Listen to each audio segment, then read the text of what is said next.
All right, ladies and gentlemen, hello and welcome back once again to the longest running show in the world about data. Yours truly, Eric Kavanaugh here. Very excited to have a member of one of my favorite companies on the line today. Folks, I first learned about Mendix probably 5 or 6 years ago at an SAP conference, and I was just immediately blown away by what they've done. So today we have Cheryl Koenigsberg with us, and she's going to tell us about a lot of the new developments. But first, let me just set the stage here so you can understand what this technology does.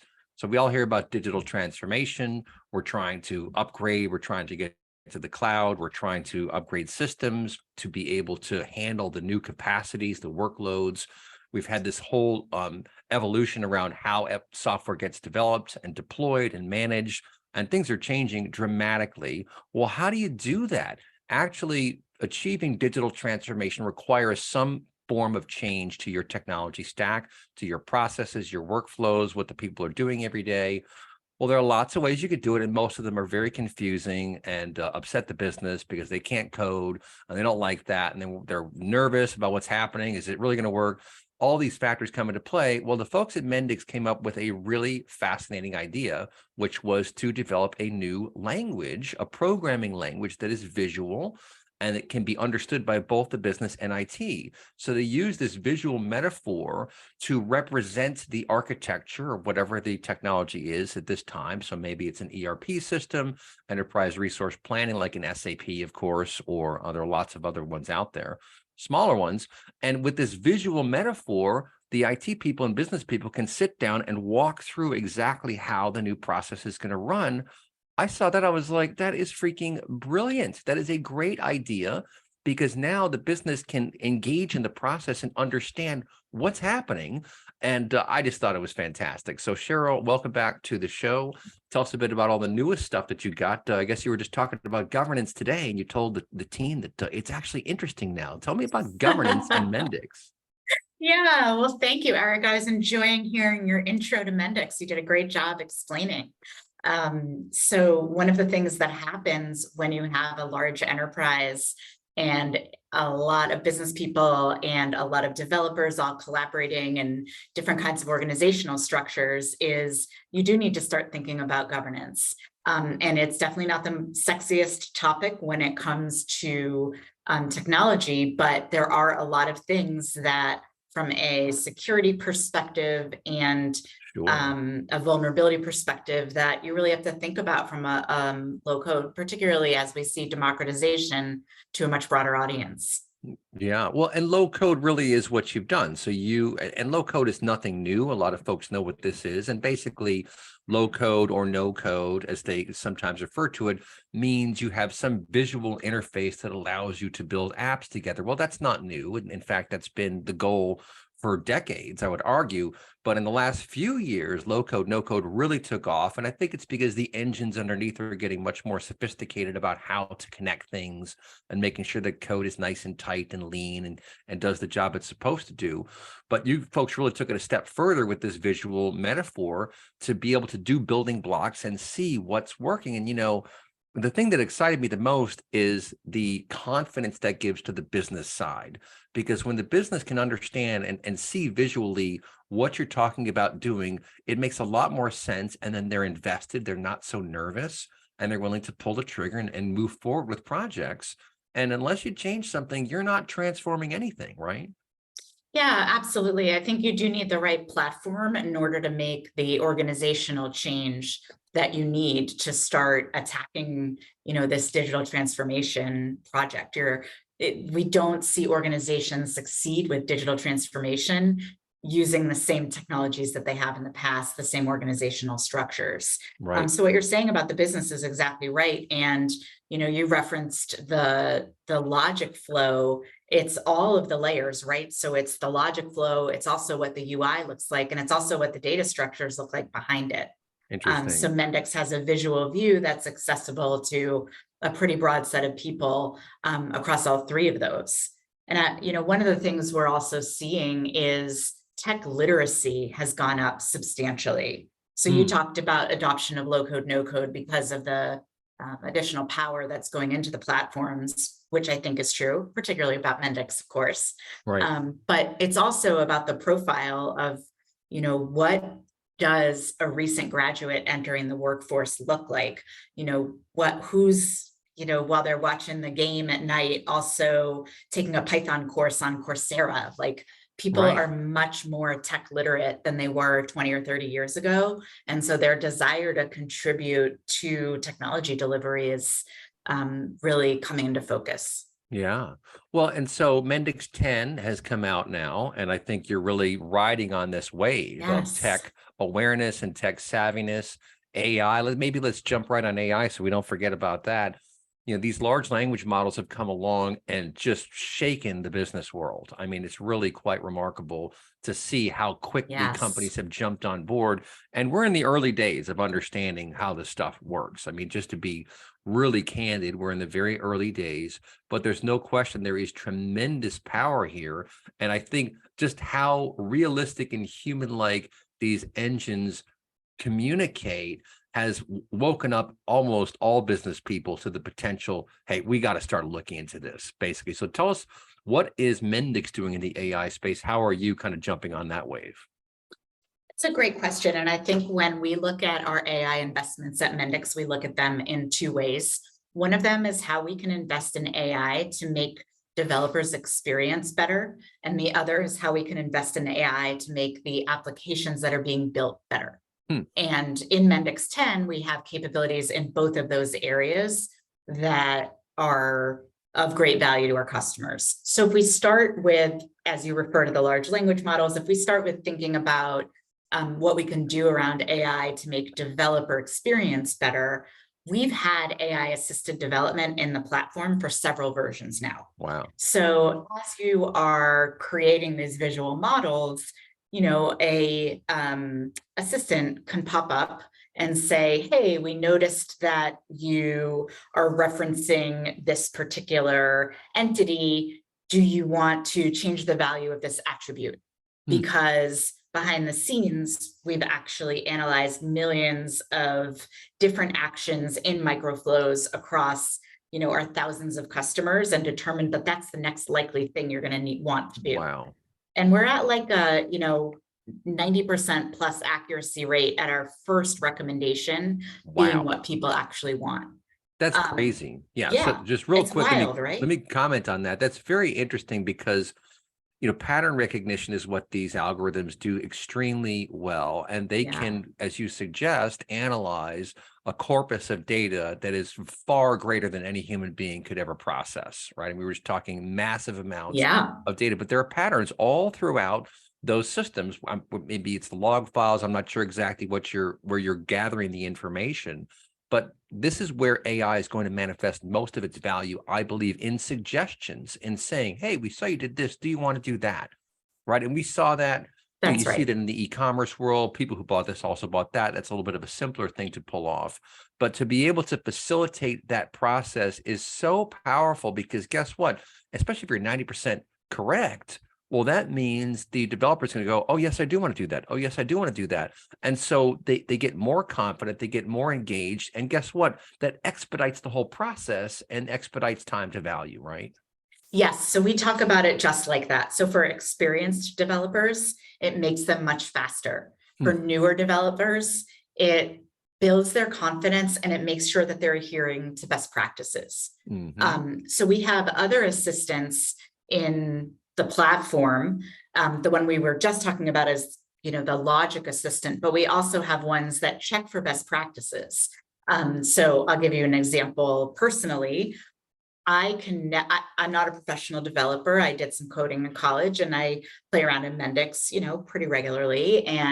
But I'm not producing anything in production. And when I have a loop running, I never know whether to commit the variable or not. I just can't ever imagine. I can't remember. So I commit the variable every time.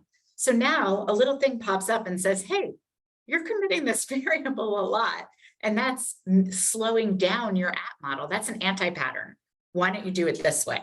And it's like one click to say, okay, Wow. great. This is like a senior developer sitting next to me and looking at my model and telling me what to do better with it. So, Right. what that evolves into over time and what we will have, toward the end of this year, beginning of next year, is an actual chatbot in our IDE that is trained on all of our documentation, our forums, our support database, and is Wow. able to answer questions like, how do I connect to this SAP system? Or, I want to have a drop down that does XYZ. Where do I find the button that does that? Right. And is able to field those responses at first, and then eventually actually generate those models for developers.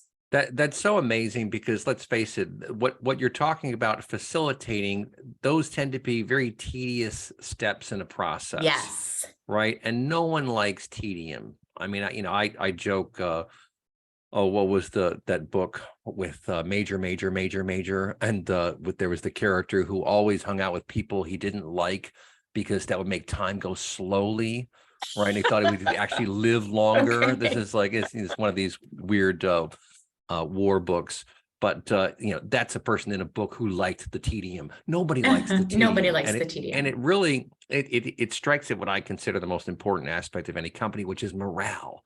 And when your workers are just stuck in ruts, when they're trying to get through tedious things to meet unrealistic objectives and timelines, et cetera, that kills morale. But when you're moving along and getting things done, that is awesome for morale. And so I look at how this AI manifests and facilitates these processes. And to me, it's just a tremendous morale booster, right? Absolutely, Eric. And one of the big issues many enterprises struggle with is actually hiring and retaining developers. That is a Right. huge issue. We hear it from our customers all the time that developer retention and talent development is incredibly difficult for them. Right.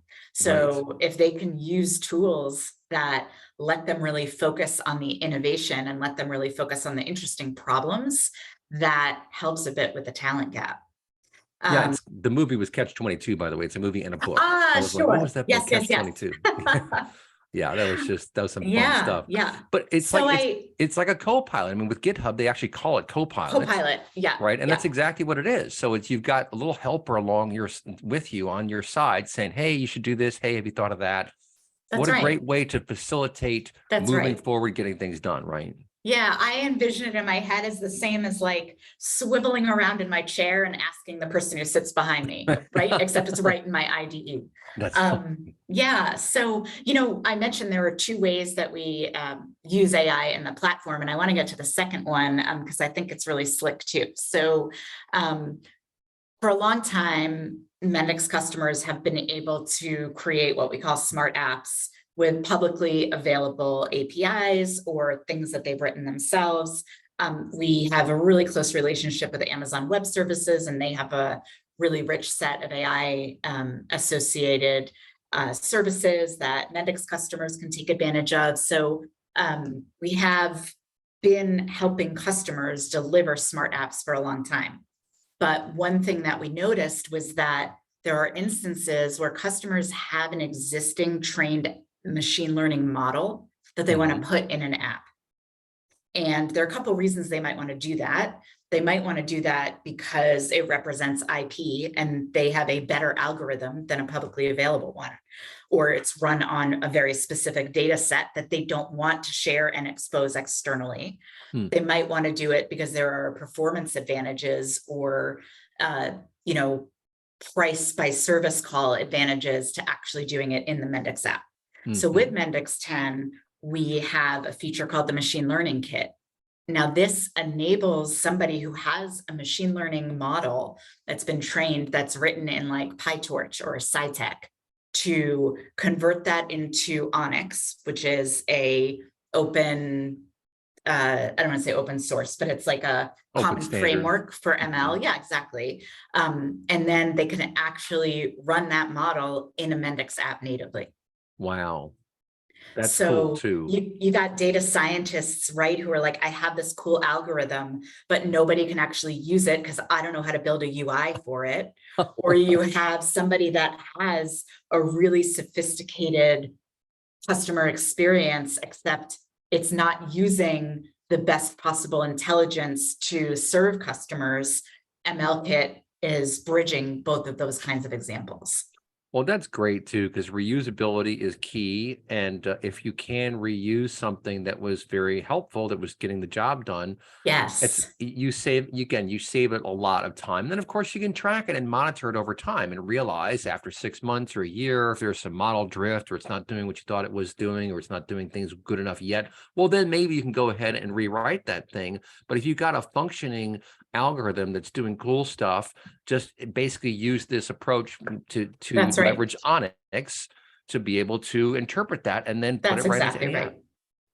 Yeah, Yeah, yeah, that's very cool. And that there again is the value of open standards, right? And of emphasis being yes. placed on reusability, on being able to port from one environment to another, because rip and replace, is borderline a myth, I think. I mean, it does happen, but typically you're just these enterprise software landscapes, they're like It's ancient like rip cities. and glue it back together Yeah, with new stuff on top. right. Yeah, Sure. You know how like the yeah, ancient cities have cities on top of cities on top of totally. cities, and that's kind of what it's like.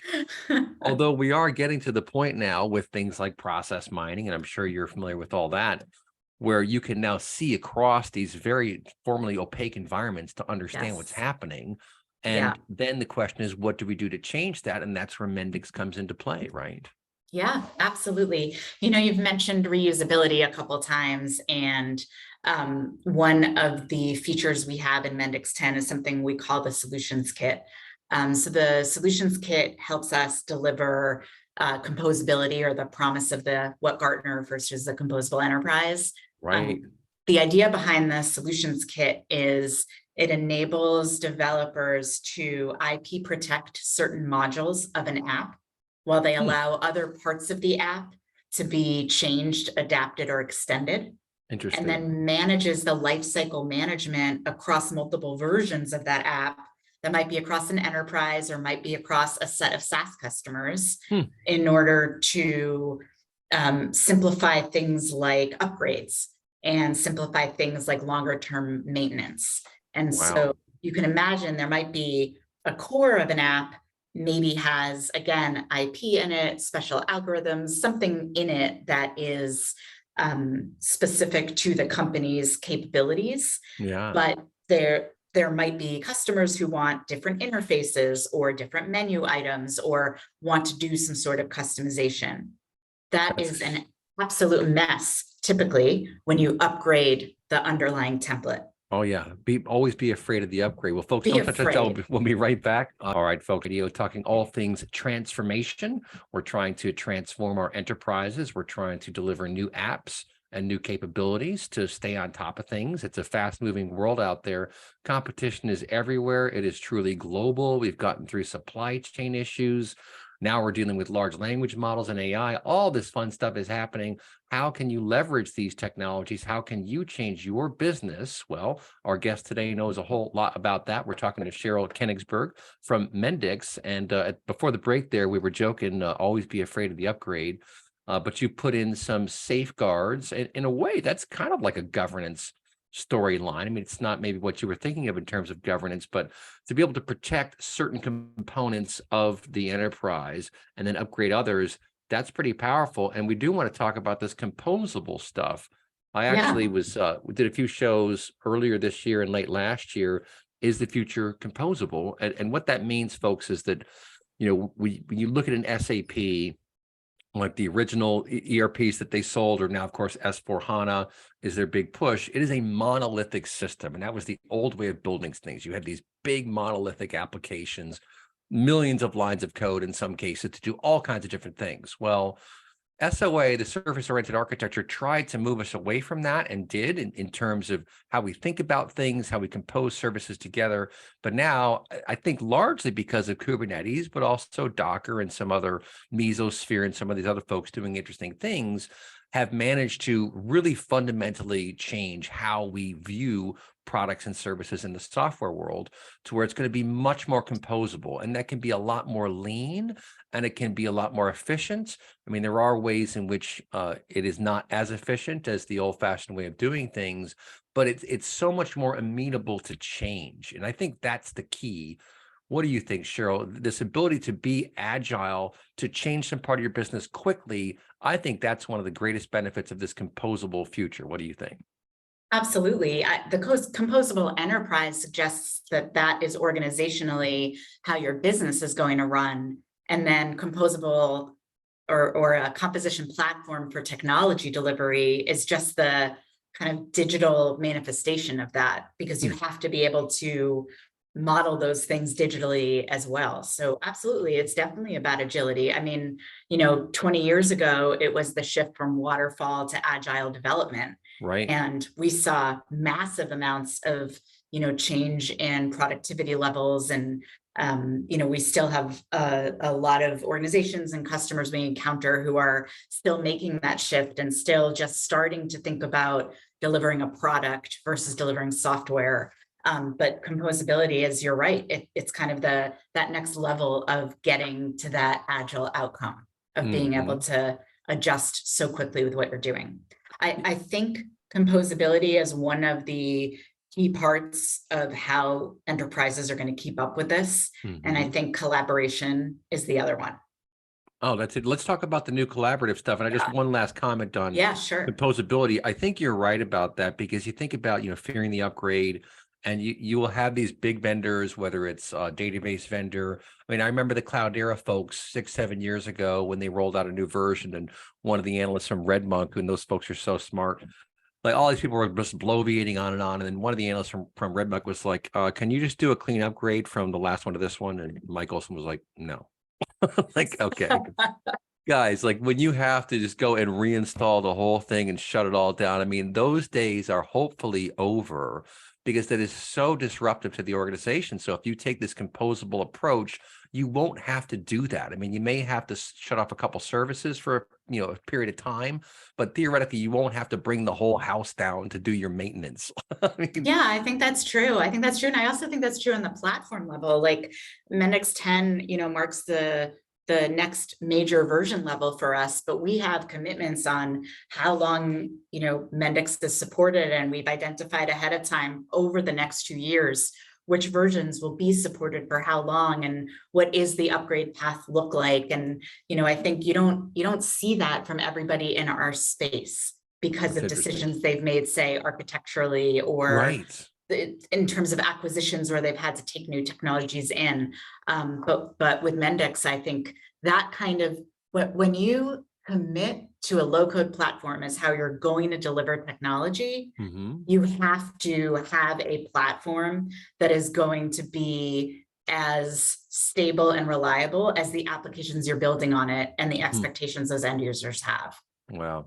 So yeah, That absolutely agree with that's that. a good point. And I think you made a good point here about committing to a low code platform. So I look around and I see a lot of different vendors in this broader space. You've got your Zapiers, you've got Workato, you've got a bunch of different companies that are trying to kind of fill that void.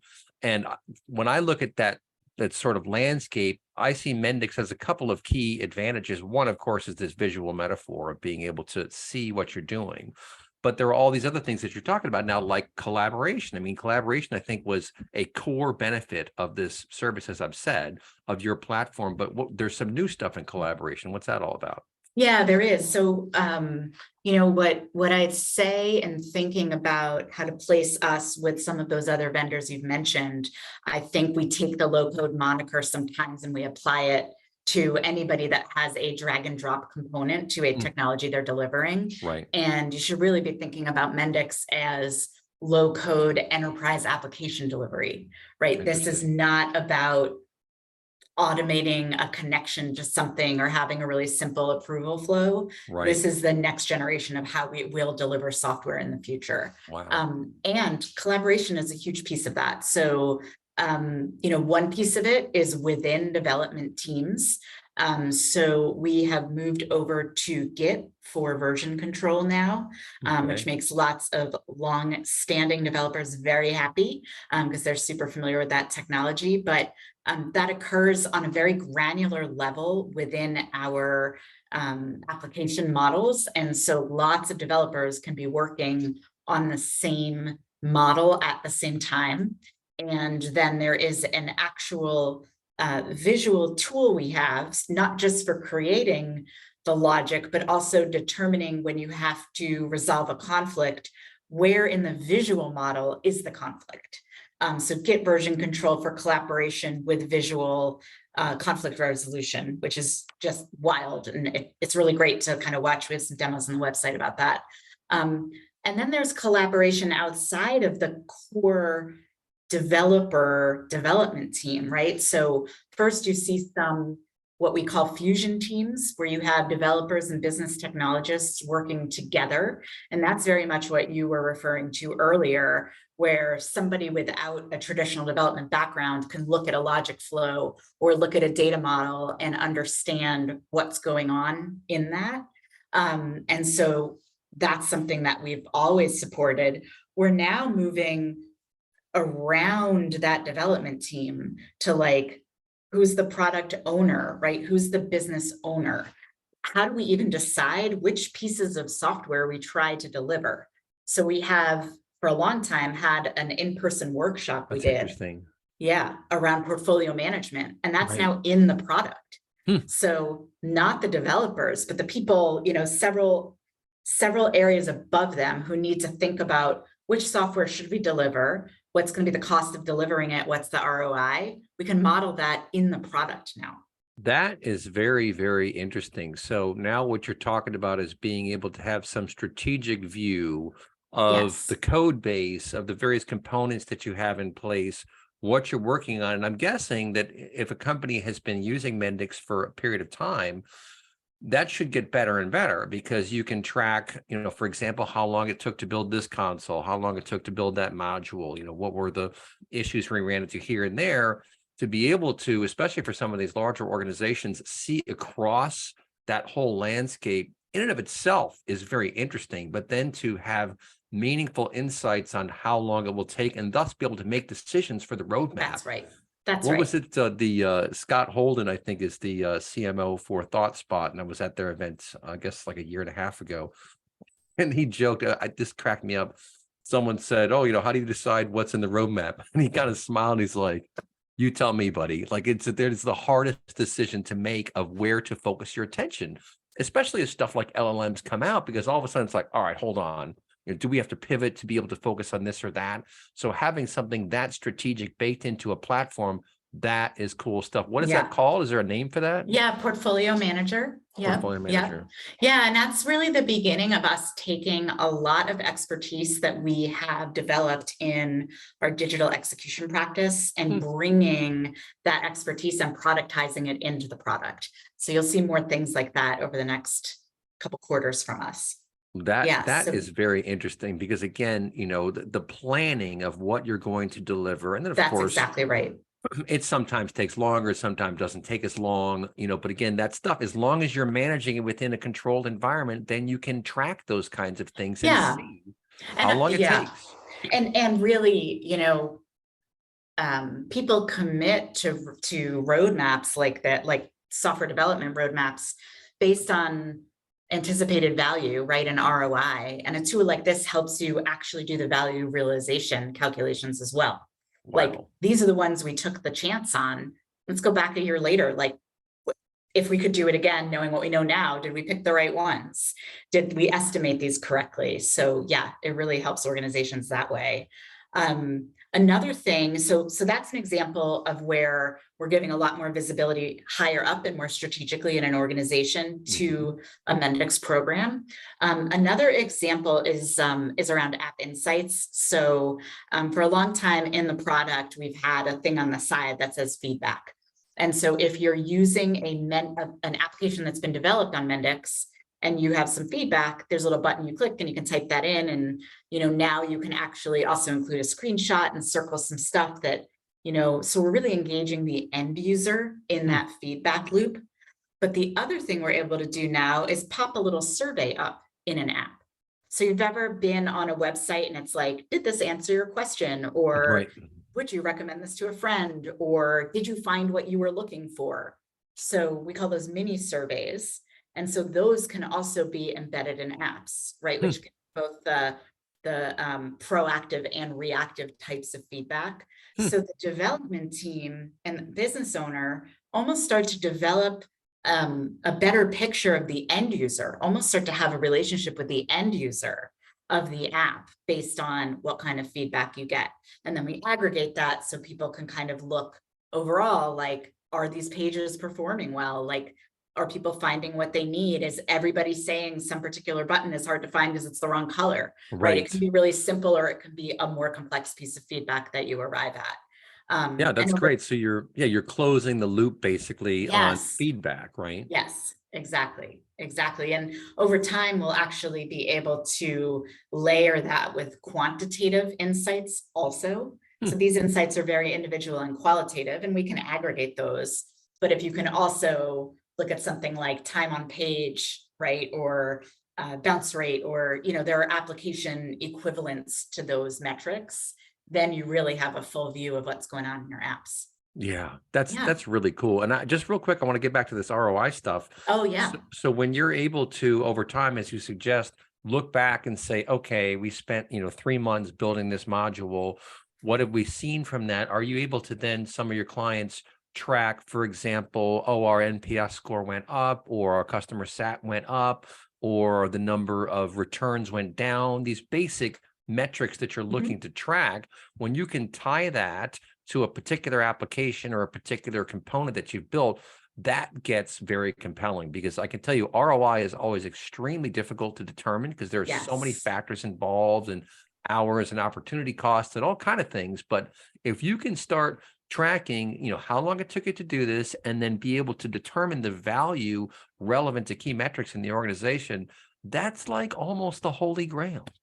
Yeah, so it's interesting. I tend to think about it as like first degree ROI and second degree ROI. And what I mean by Interesting. that is there's a metric of how much faster you can bring something to market and how much less time your developer spent to build something. And development costs money. And so when you do that faster, or in the same amount of time, you deliver twice the number of applications, Right. there is an ROI there.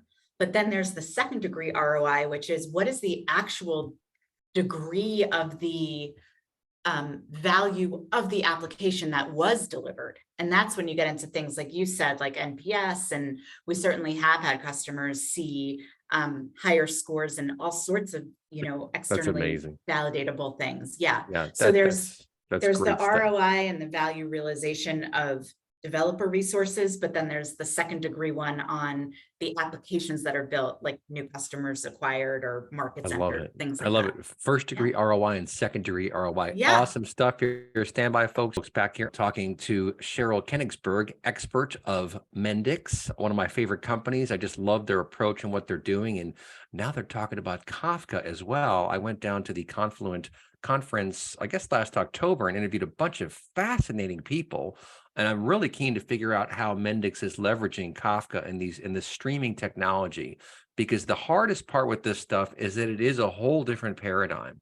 We're not talking about adding some feature or component, but when you talk about a streaming first architecture, which is what some of these companies are doing, that is a whole different world from everything else that we've done in the past. So how do you accommodate this stuff? The hardest part, I think, with Kafka and streaming in general is that it is so different in terms of how you accomplish things. It's just it's hard to fuse that to the old world systems, essentially. But maybe you can educate me on how you're doing that. And my point is that the streaming first architecture could do amazing things in new ways, but it's hard to kind of patch that into your old clunky batch oriented system that has been doing all these other tasks. But maybe Mendix figure something out. How are you guys leveraging Kafka? Well, it certainly is a good thing, Eric, that we espouse composable technology, right? Where Right, if something better comes out, we can right, replace something old. So look, right. like business events enabled by Kafka is a really obvious step for us because of the business IT collaboration that we have always placed at the core of how we think about how people will use our product. So if you think about somebody in finance or somebody who's bringing a new product to market, like they are not thinking about algorithm number 17 occurring. They're Right. thinking of someone presses buy now. And so the idea of being able to use business events to help model the business Interesting. activities Interesting. makes Yeah. a Yeah. lot more sense. Also, when you think about like the architectures, like the batch processes or polling, from a performance perspective, given what we are asking a lot of software and algorithms to do these days, it's Right. not the right architecture for that in many cases That's right. anymore, That's a right? great point. We're thinking about things that are very transactional and that we're trying our best to model as close to the business activity as we can. And so our event Interesting. broker and business events falls for us under the category of Mendix Connect, which also is where we have our data catalog and our drag and drop of external data, because we think about, all of those things as you're building an app and you want data, right? And you want to be able to drag and drop that data into your app model, and you want to be able to drag and drop the concept of customer presses buy now. And then you want to define what happens after they do that. How interesting. Yeah, That's cool. So this is a true event-driven architecture as it has been exactly. described. And what's That's interesting exactly is, right. yeah, you're abstracting away a lot of the technical jargon, but getting to the meat of what's happening, which is customer did this. That's Right? right. It's when That's exactly right. and Yeah, business people can wrap their heads around that very, very easily. Yeah, I know what that's all about. Instead of calling for this algorithm, pulling this like, all right, that's hold on, right. what are you talking about? That's exactly right. And it's just, another way that we help business be able to like communicate with IT and or developers and understand what's actually occurring. Now, much of what we've talked about today was kind of our classic logic microflow editor. We also Mhm. have the ability to create workflows. So for us, a workflow is a longer running event. So, or logic process. Mhm. So maybe something that is waiting for a manager to approve something, or something that, there's some number of decisions we allow AI to make, and then some that have to get escalated to a human. So when you start to think about building those sorts of logic alongside business events, that's crazy powerful. That's very, very interesting because again, now you've abstracted away the complexity and allowed the business to look at this as just another resource.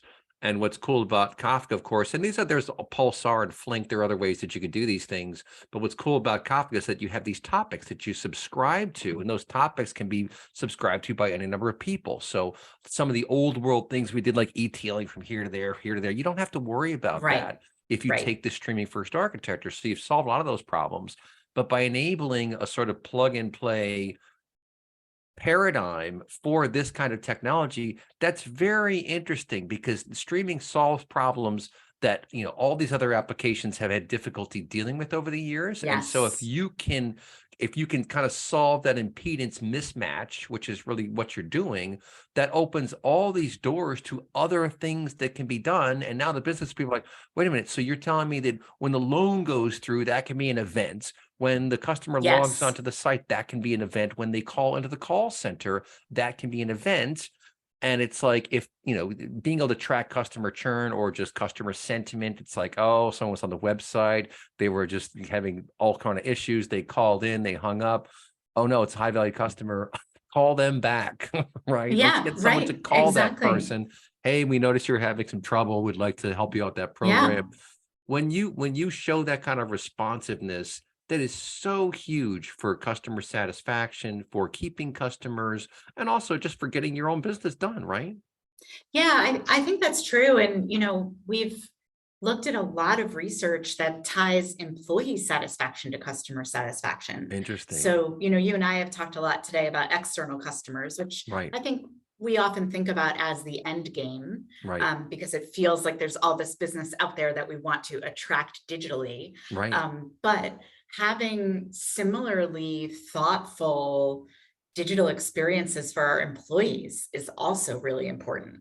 right. And like a really simple example, like I know I've definitely been on the phone with somebody in a call center and they say to me, ugh, my computer is so slow today. Oh, I'm I really know. sorry this is taking so long.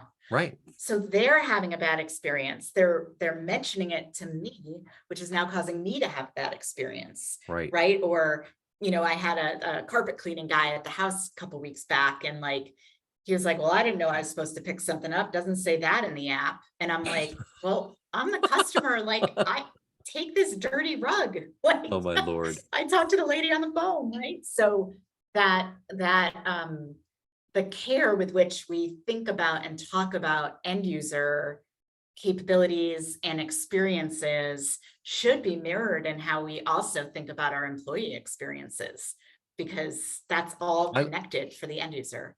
I love that. I love that you say that, by the way. This is a big theme of mine as well. And it's why I always talk about morale and the importance of morale.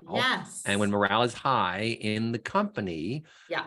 then good things happen for customer service. I mean, it's a direct conduit from Yeah. the employee to the experience that the customer is having. Totally. And so when you help that call center, and this gets back again to event-driven architectures, right? And streaming, because if you're in a call center, you better be getting that information real time. You can't be waiting. Like, it doesn't help you 10 minutes later after you hung up the phone. Oh, that's what he was upset about. Yeah. That doesn't do anything That's for right. anyone. That's right. And to go real time other ways can be crazy expensive and very fragile and security risky in nature. So, being able to And leverage needs these. incredibly specific, highly technical skill set people Right. that are really hard to find. So coming Right. back to that talent discussion, right? To be able to support that on more of a general purpose platform, we think is really important, because again, you can't find that unicorn developer. Yes. That's really Well, hard to hire them. that is very, very true. And so we are in this new age where we need to be much more cognizant about the developer experience, as you talked about the customer experience and how this all threads together.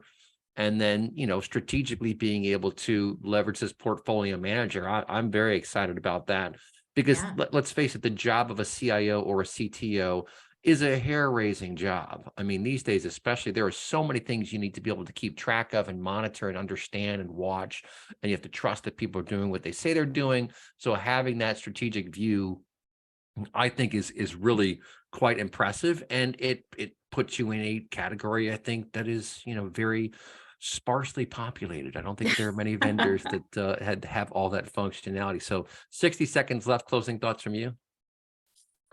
We just invite everybody to come on over to mendix.com and take a look at the new product, free trial download. So go ahead and check it out yourself, or head over to our videos and take a look if you're not quite ready to get hands-on keyboard. We're really, really excited and proud about the 10th generation of the product. And, we know that when Mendix people see it 10. and start to use it, they'll feel the same way. Yeah, I love it. It brings developers and business people together. It solves the IT business chasm that we dealt with for years and years. And folks, you got to be able to collaborate with your teams to figure out what to build next and what to do next, because the world is changing very, very quickly. But folks, send me an email if you want to be on the show, info@dmradio.biz. That comes right to me. Thank you for your time.